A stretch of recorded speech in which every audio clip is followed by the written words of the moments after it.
Қайырлы күн, құрметті оқырмандар. Бүгін сіздерге осындай өте дәмді картошка пирожныйдың рецебін ұсынамын.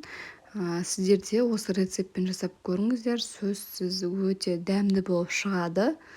Олай болса, сіздер де менімен бірге жасап көріңіздер.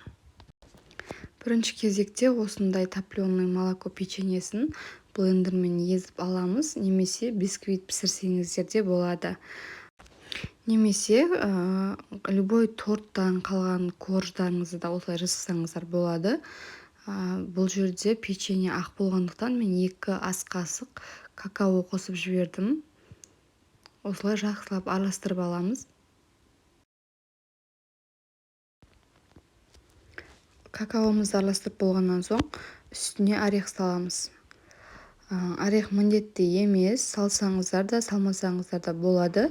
Негізі өте әдемі дәм береді.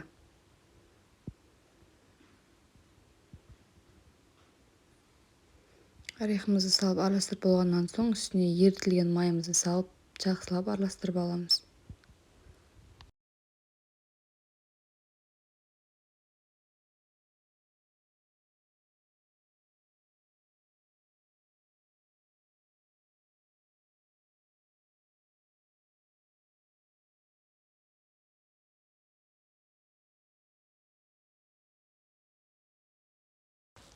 Майымызды араластырып болғаннан соң сгущенка құямыз 1 банка.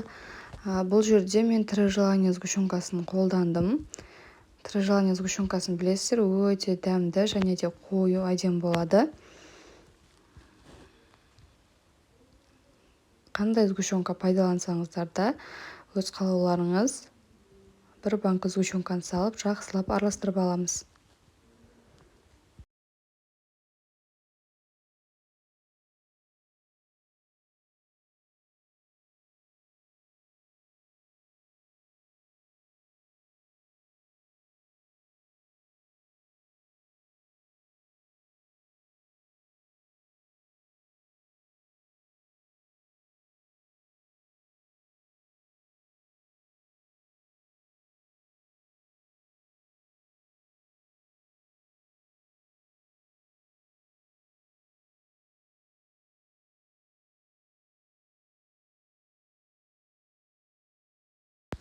Міне осымен барлығын араластырып болдық. Енді кезекте қандай формада жасасаңыз да өз қалауыңыз. Мен осылай дөңгелек етіп жасадым.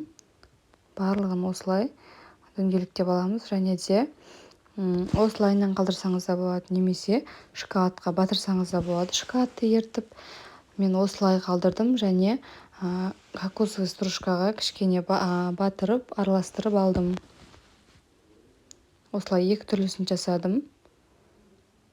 Ештеңке қосудың керегі жоқ. Міне осылай дөңгелектеп болғаннан соң кокосқа кішкене араластырып жіберсеңіздер, сырты аппақ әдемі болып шығады.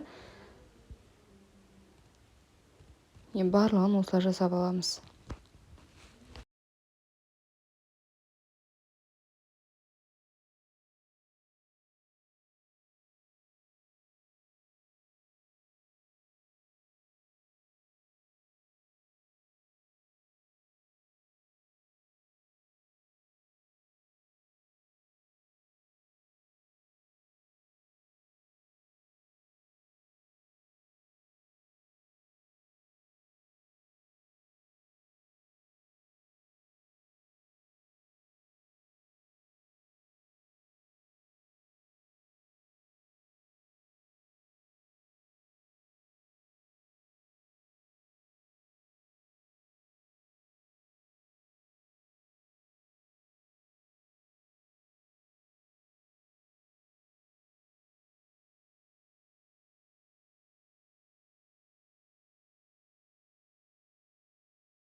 бар болғаны 4 ғана заттан тұратын өте дәмді картошка пирожныйдың рецебін ұсынамын. Қонақ келсе ұялмай ұсына аласыздар.